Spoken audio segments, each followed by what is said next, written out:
Hey everybody, welcome to Business of Design podcast episode 24, and I'm going to talk about making mistakes. Have you ever made one?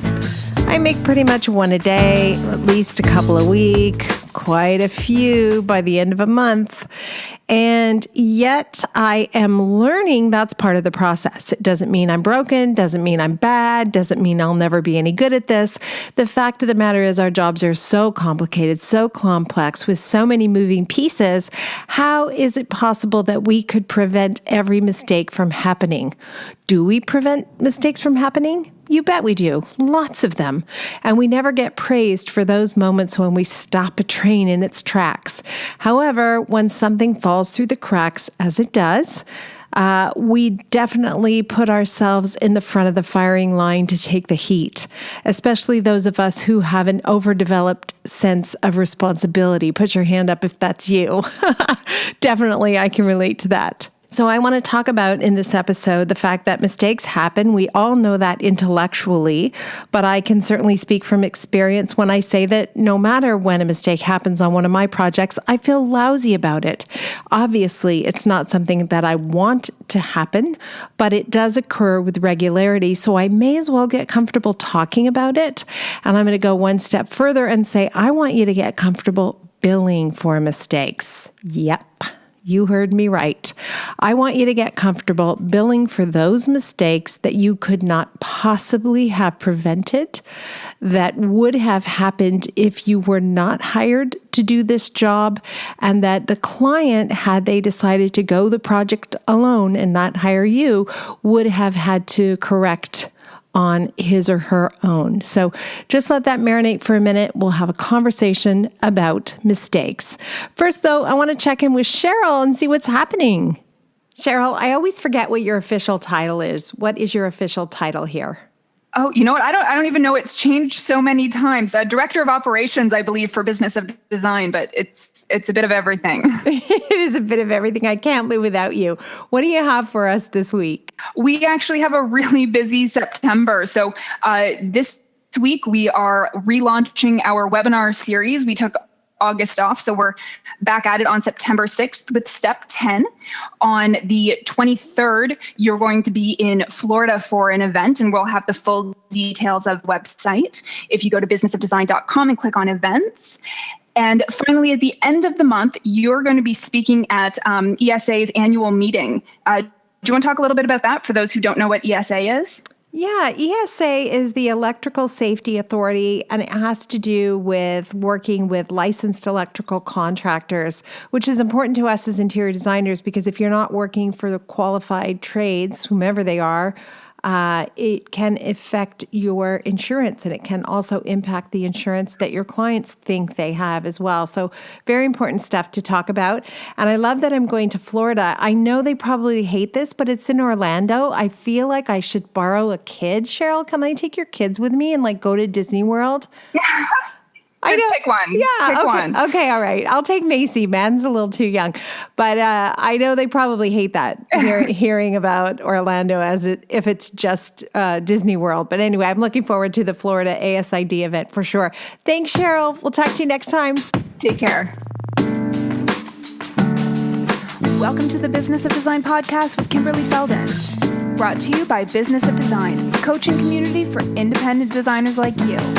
We all know design matters.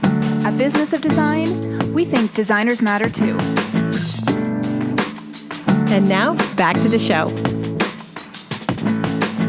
Sometimes a mistake is solely mine. I goof. I write down the wrong number.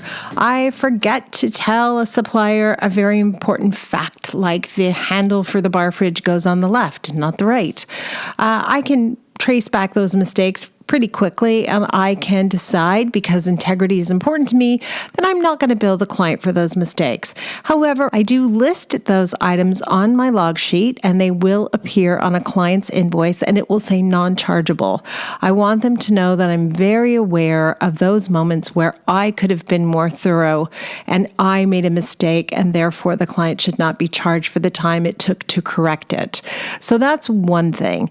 But then there's this whole other category area of mistake that we just cannot control. The fact is, most of the product we ordered is being made somewhere very far away from where we live and where our clients live.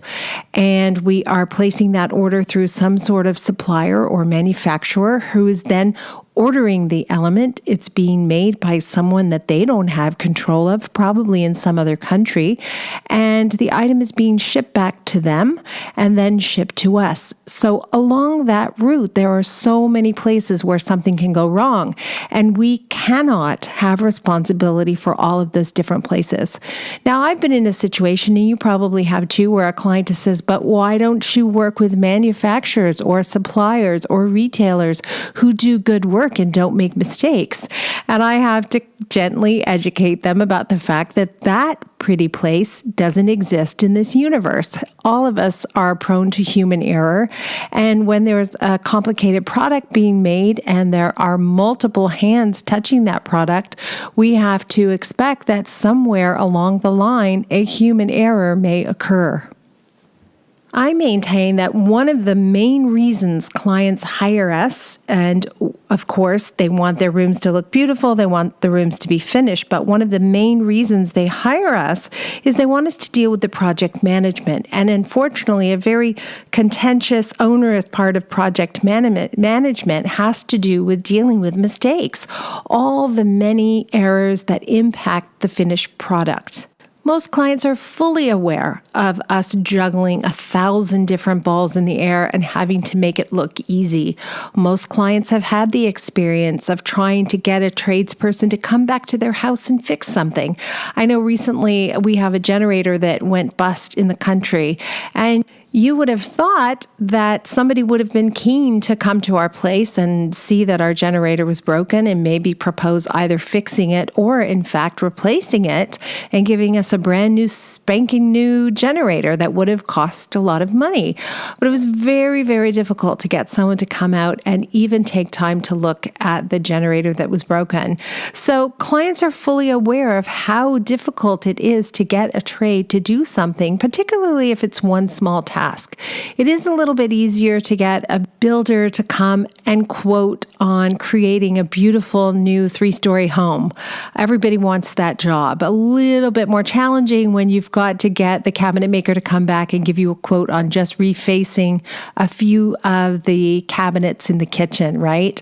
I think clients are reasonable people and they understand all that. And they do understand that our job is very difficult to do well. It's hard to make it look easy, but most of us try, and there are going to be mistakes along the way. And quite frankly, it's our job to educate them about that fact, how frequently it happens, and how most often we can't stop a mistake that's in motion and being shipped to their home.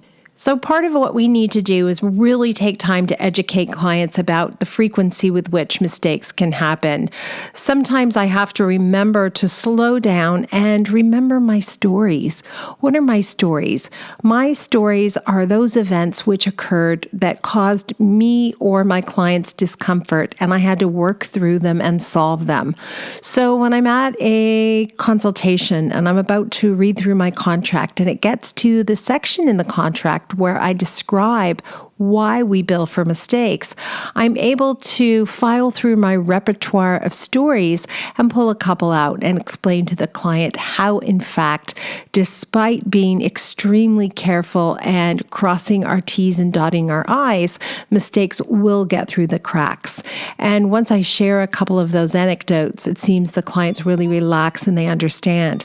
So then when they're in the middle of a project and something goes wrong, I'm able to refer back to that moment at the consultation. Do you remember when I first met you, Mrs. Smith, and I was telling you about that time that we ordered a refrigerator and the handle came on the left side instead of the right side, even though our paperwork clearly said it had to be on the right side?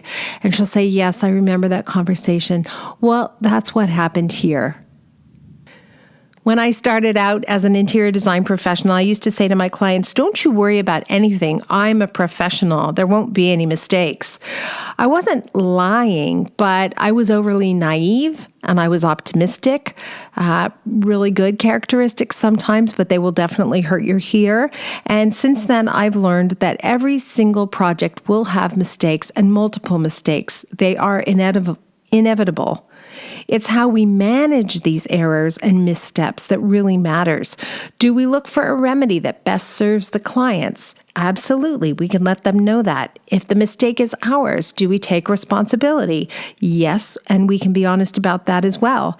Can we honestly say that someone else's mistake was 100% out of our control, or did we have a part in that error too? So, for example, if you've hired a decorative faux finisher and you've asked them to produce a beautiful paisley pattern in the foyer, were you clear that you wanted the teardrop facing upward instead of downward? And if not, can you live with the fact that you did not give them explicit directions?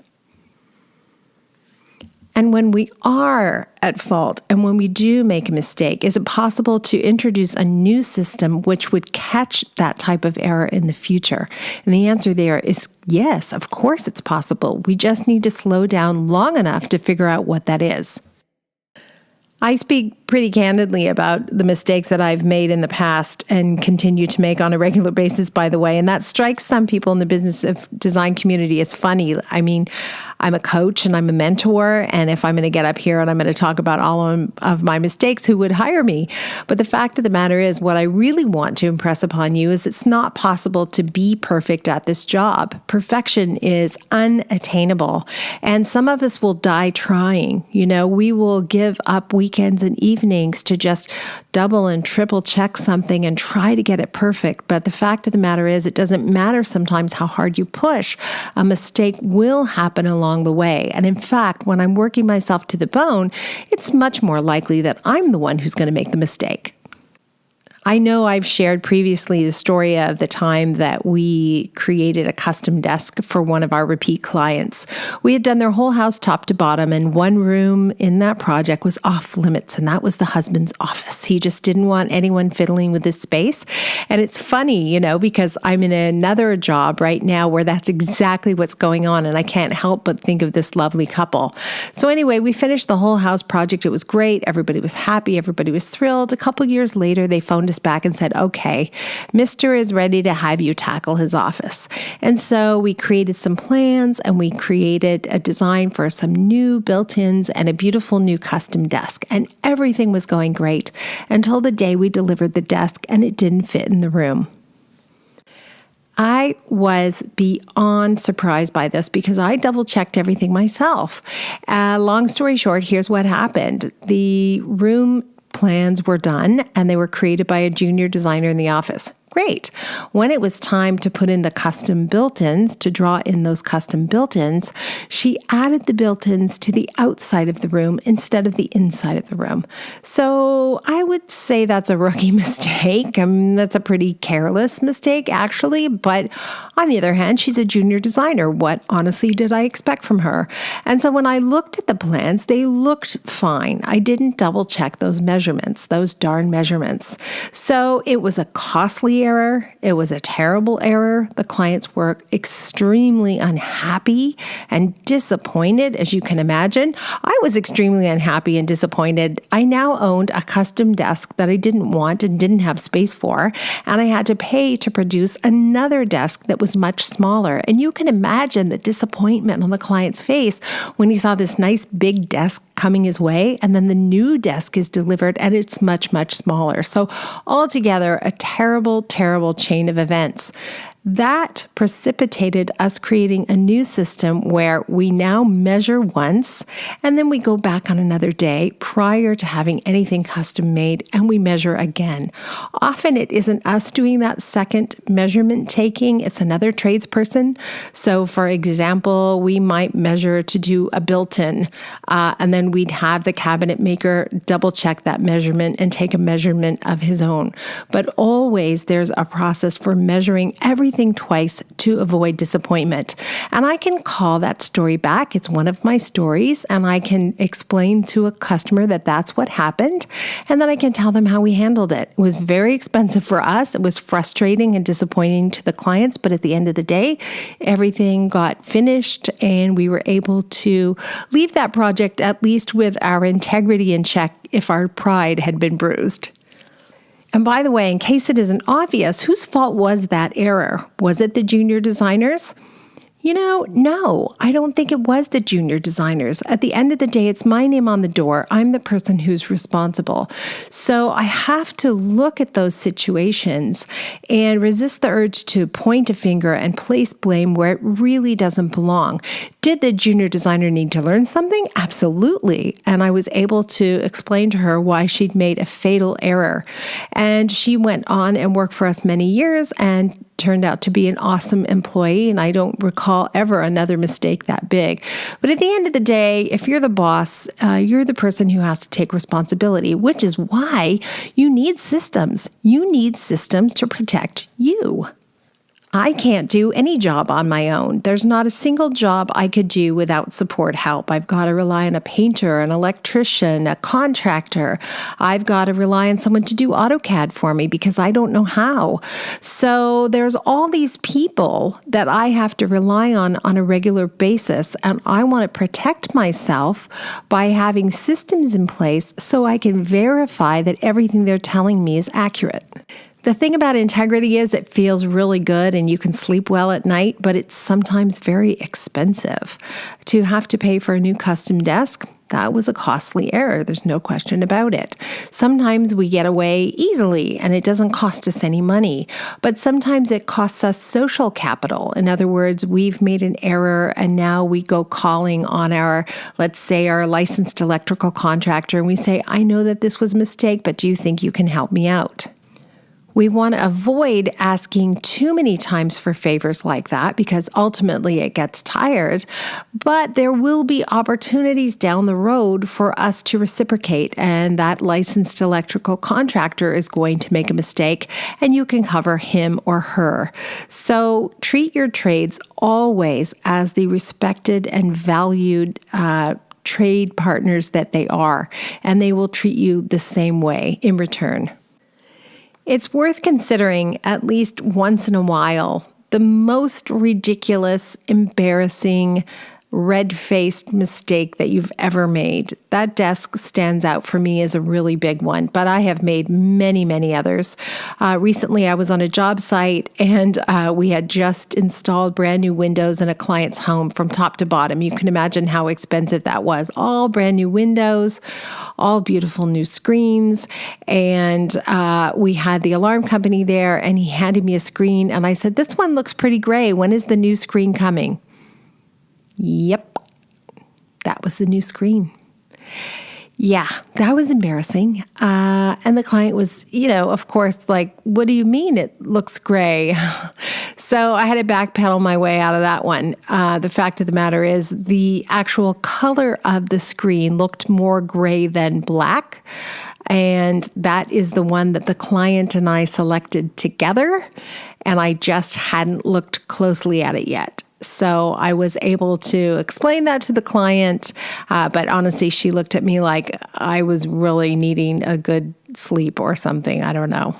Many of us can claim countless times where we haven't billed enough money for our time on a flat fee project. That's a mistake. That's our mistake. So looking at these mistakes allows us to take inventory and to create systems that will help us do better in future.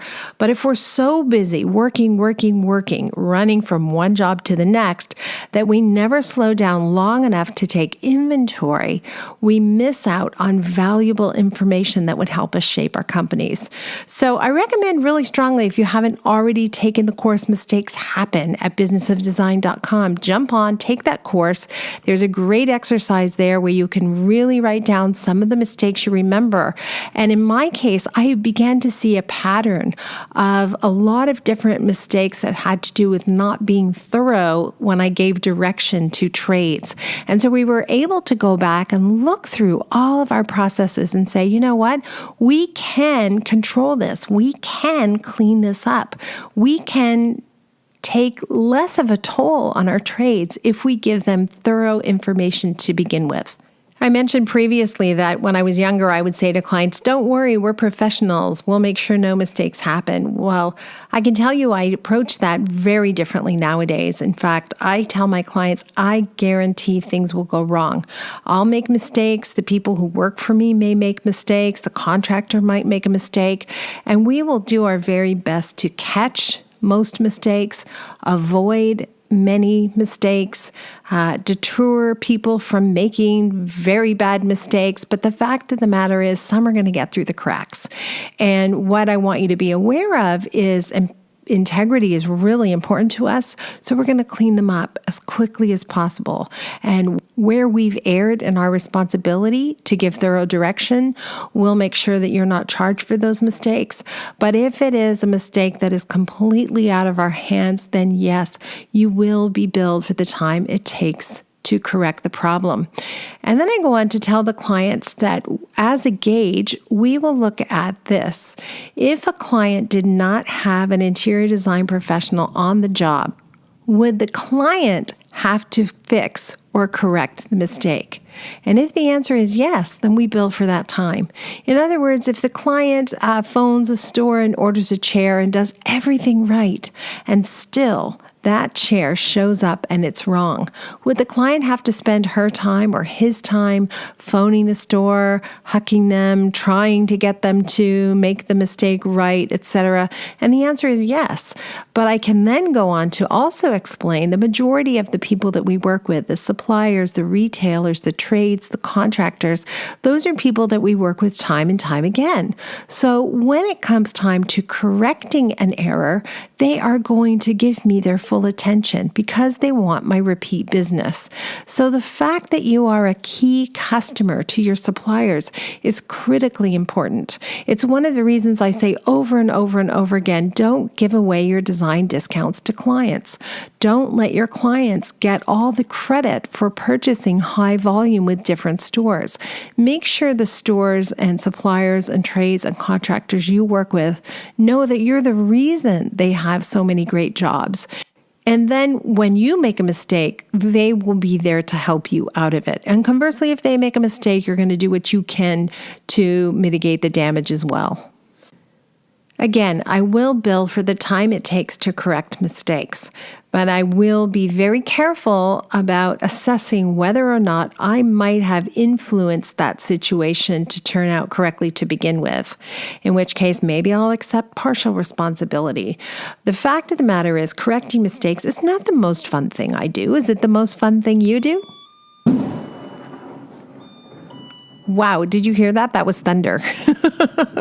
I'm not sitting too closely to the door. That's good. But correcting mistakes is not the most fun thing I do. So why on earth would I take the least desirable tasks and make them all free to customers? Use me as much as you want for deficiencies and errors. That's my thing. I'm happy to do it. No, in fact, I want to make sure that I minimize the amount of time I spend correcting errors and deficiencies. And so I'm going to put a lot of pressure on those trades and suppliers to make things right. You bet I am. For those of you who are still stuck on the idea that this isn't the client's fault, though, they shouldn't be quote unquote punished. No, they shouldn't be punished. But having us do the work that they would have had to do without us is a real service, and it's a valuable service. I remember a particular time we had a bolt of fabric come to our office, and we opened it up and discovered it was the wrong fabric. And we billed the client 15 minutes to open the roll of fabric, determine it was the wrong fabric, and then get in touch with the fabric company to reissue a purchase order for the correct fabric, and the upholstery company to let them know the fabric for the sofa wasn't coming. And all of that, we billed the client 15 minutes or 30 minutes, something like that. So the client reached out and said, hey, That's not fair. It's not my fault the wrong fabric came. And I had to explain to her, it's not my fault either. And if we hadn't insisted that fabric come to our office first, here's what would have happened. The fabric would have been shipped directly to the upholsterer. The upholsterer wouldn't know it was the wrong fabric, and so he would have put it on the sofa. Then we would have hired a moving company to go to the upholsterers and pick up that sofa and deliver it to your house, to which you would say, that's not my sofa. And then you would call me and I would come dashing over and I'd say, that's not your sofa. And then I'd have to hire a moving company to take that sofa out of your house and send it back to the upholsterer. Then I'd have to order new fabric. And then the upholsterer would charge me to reupholster the sofa again. And I'd say, wait a minute, that's not fair. It was the wrong fabric. And the upholsterer would say, well, it's not my fault. It was the wrong fabric. And so I'd have to pay to have that sofa reupholstered. And then I'd have to pay for the movers to move it back to your house. And that does not work for me as a business model. And the client said, yeah, I could see why that doesn't work for you as a business model. So instead, I told her we have every single bolt of fabric come to our office first. We verify it's correct, and then we tag it in a very special way. So when it goes to the upholsterer, who, by the way, has 78 bolts of fabric sitting in his shop on any given day, there will be no mistake whose fabric it is and what item of furniture it's going on. And then we can deliver the correct sofa to you. And the client completely understood, and off we went. So really the onus is on us, everybody, to educate customers about what can go wrong, what does go wrong, and then how we're going to handle it. And make no mistake, it's the first mistake. Did you like that little pun there? Make no mistake, it's the first mistake. It's the very first time an error occurs and how you handle it that is going to set the tone for the entire project. So I understand you're like me. Something little goes wrong and you go, nah, forget it. I'll just handle it. And you tell the client, don't worry about it. I just took care of it. Didn't seem fair that you had to. And then the next mistake happens. And now you have to think, gosh, do I just take care of this one too? Because last time I did, or do I bill the client? So if you just take care of it, you take care of it. Everybody's happy. But eventually, right, there's another, a third, and a fourth, and a fifth. And finally, you decide, this is crazy. I need to bill the client. And the client will say, wait a minute. You didn't bill me for the other 92 mistakes that happened. Why are you billing me for this one? And the answer is, I don't know. So really what you want to do is establish at the very first moment a mistake occurs, how it's going to work. And yeah, you may have to have that uncomfortable conversation with clients where you explain again, pointing out that it's in your contract for a reason that you bill for all the time it takes to correct deficiencies, because clients hate having to spend that time themselves. Most clients will say something like, wow, better you than me. I didn't want to have to deal with that, because they know how frustrating it is to deal with returns and errors when they've bought things in the past. But it is our responsibility to educate the clients. I was on a job site once and we were doing step 10, step 11, and the person who makes our draperies came running in the door and had a bag of all the different pillows he had made for the project. And of course, there were two beautiful all white pillows right on top. And something happened, the bag opened, one of the white pillows fell in the mud. That was it. No longer a white pillow. There's a mistake. Now, whose fault is that mistake? Well, it's the poor drapery person. Sorry, but you had a hole in your bag and it fell out, and that's lousy. So I can do one of two things at that point. I can say, that's your fault. You have to fix it right away. But I also have to be reasonable. He can't fix it right then and there. There's no Tide pen in the world that's going to fix that problem. So I have to talk to that tradesperson respectfully, figure out how we're going to solve the problem. And then if it's someone who has been incredibly invaluable to my business, then perhaps I can help. You know, I don't have to say, you have to get it fixed and you have to get new fabric, and I don't have to lay down the law. Instead, I can say, well, this is funny. Let's put this aside. I'll show the client when she comes home so she knows we're not making it up. I'm going to get the new fabric. I'll pay for the fabric. Don't worry about it. I owe you if you'll just remake the pillow and get it to the client's house.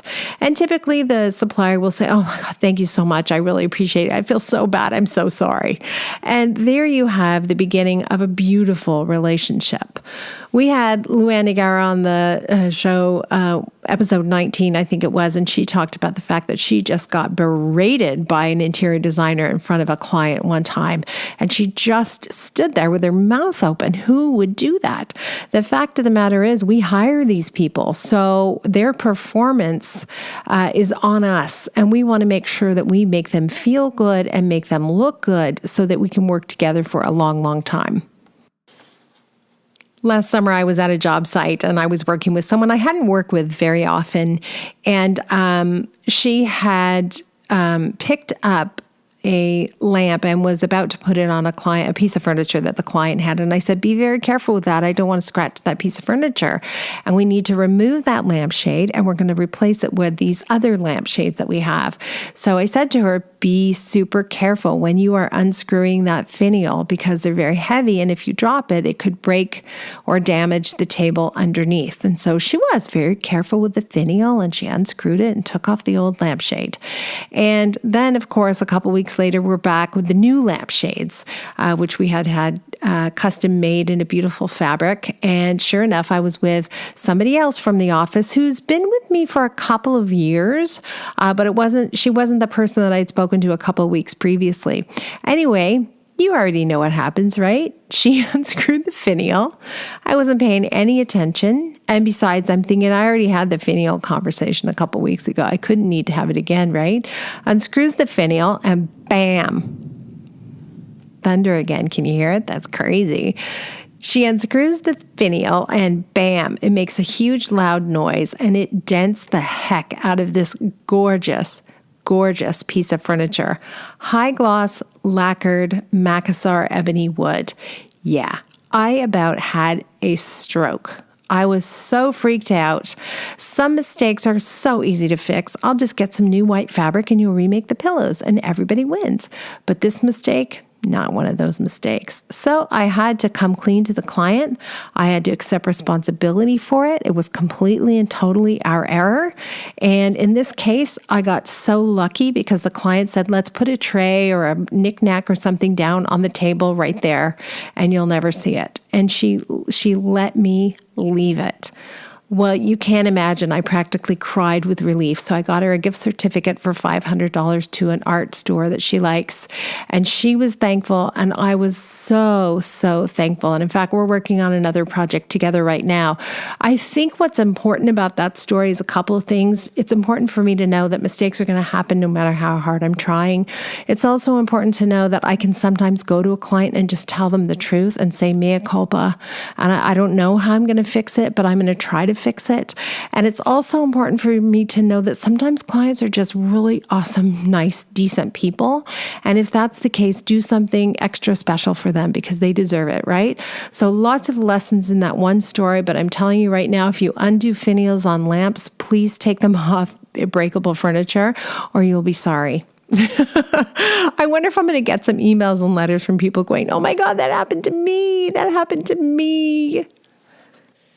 Remember, every single mistake that happens on a job is just an opportunity for you to figure out a system that will prevent that mistake from happening again. Now, to be honest with you, I have not figured out a system for preventing dropped finials from breaking furniture. Perhaps I'll put a note in our styling kit. I'm not sure what else to do with that. But most often you can point to the place where you need to fix a crack or fix a leak or build a bridge to a better operating procedure. And when that happens, you're really lucky because you can tell yourself, I don't have to make that mistake again. I'm not a victim. I'm a powerful business owner and I don't have to make that mistake again.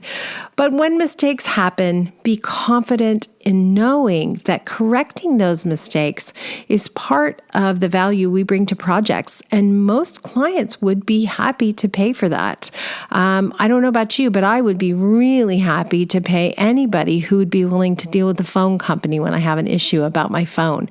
It just seems like it's 2 hours of my life I'll never get back all the time, and I would pay a premium for someone to deal with that. So think of situations like that when you're billing clients for mistakes of how many times you wish you could pay someone to deal with the most annoying aspects of your day, and you'd be grateful to have the ability to do that. I love that you're here. Thank you so much for reaching out. You do us a big favor if you could subscribe to us on iTunes or SoundCloud, like our podcast, tell your friends, and by all means, check us out at businessofdesign.com. We're glad you're here. At Business of Design, we know it takes more than hard work and talent to successfully run a professional design firm. There are proven business strategies that can solve your immediate business challenges and transform your life. Don't try to do this alone. Join today and you'll have access to more than 100 video courses, plus access to Kimberley Seldon as your mentor and guide. Unlike coaching, which can take years to produce tangible results, BOD is a fast track to immediate results for independent interior designers, decorators, architects, stagers, and landscapers just like you. Monthly membership is only $67.50. Annual members save 2 months and have access to Kimberley's contracts. What are you waiting for? Together, we will achieve extraordinary results. Start today.